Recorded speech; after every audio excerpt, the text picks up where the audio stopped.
ఉస్మానియా యూనివర్సిటీలో ఉద్రిక్తత నెలకొంది. గ్రూప్ 1, గ్రూప్ 2 పోస్టులు పెంచాలి, అలాగే డిఎస్సిని వాయిదా వేసి మెగా డిఎస్సిని ప్రకటించాలని డిమాండ్ చేస్తూ విద్యార్థులు దీక్షకు దిగారు.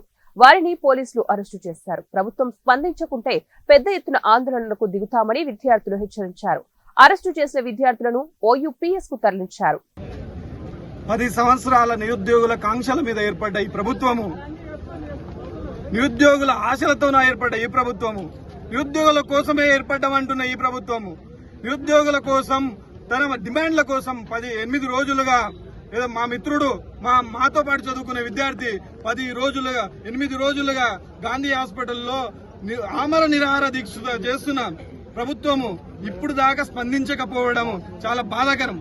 అదేవిధంగా ఏదైతే రాహుల్ గాంధీ గారు ఏదైతే ఇప్పుడు అపోజిషన్ లీడర్ ఉన్నారో ఆయన వచ్చి పెద్ద ఎత్తున నిరుద్యోగులే మా ఏకైక లక్ష్యము, ఈ తెలంగాణ రాష్ట్రంలో గత 70 సంవత్సరాలుగా ఎవరెవరినో తరిమేసినాము, బెంగాలను తరిమేసినాం, బీహార్లను తరిమేసినాం, ఆఖరికి ఆంధ్రలో తరిమేసినాం. ఆ తరిమేసే దాంట్లో కేవలం నిరుద్యోగులే ఉన్నారు. నిరుద్యోగుల పాత్ర ఎంతో ఉన్నది. నిరుద్యోగుల కోసమే మా ప్రభుత్వం ఏర్పడితే నిరుద్యోగుల కోసం సంవత్సరానికి 2 లక్షల ఉద్యోగాలు, ఈ 10 డిమాండ్లు ఏదైతే మేము పెట్టినామో గ్రూప్ 1కి 1:10, గ్రూప్ 3 3,000 పోస్టులు, గ్రూప్ 2 2,000 పోస్టులు, మెగా డిఎస్సి ప్రకటించాలి. అలాంటి మెయిన్ ఆస్పెక్ట్స్ ఈ ప్రభుత్వం వాళ్ళ మేనిఫెస్టోతో సహా డేట్లతో సహా ప్రకటించింది.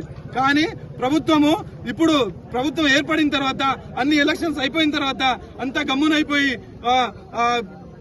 గవర్నమెంట్ ఎలాంటి 10 రోజులు 8 రోజులుగా దీక్షలు చేస్తున్నా, ఎంత ధర్నాలు చేస్తున్నా, వాళ్ళ ఎమ్మెల్యేలను మంత్రులను పోయి రిప్రజెంటేషన్ ఇచ్చినా ఎలాంటి పట్టింపు లేకుండా ఓ ప్రాణం పోతే మాకెంత, తెలంగాణలో ఎంతో మంది చనిపోయారు ఈయనెంత అన్నట్టు మోతీలాల్ నాయక్ ని ఇట్లా పట్టించుకోనట్టు ఉన్నారు. కాబట్టి మేము ఒకటే డిమాండ్ చేస్తున్నాం ప్రభుత్వానికి.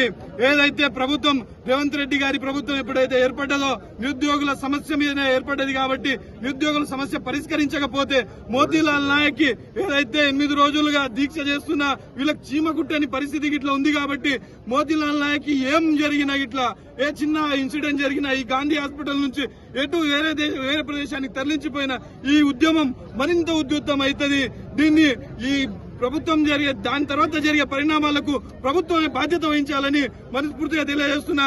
అదేవిధంగా నిరుద్యోగుల వ్యవస్థ ఏదైతే గట్టిగా పాక్కొని పోయిందో 10 సంవత్సరాలుగా ఎంతో ఆశల మీద ఈ నిరుద్యోగులు వెయిట్ చేస్తున్నాం.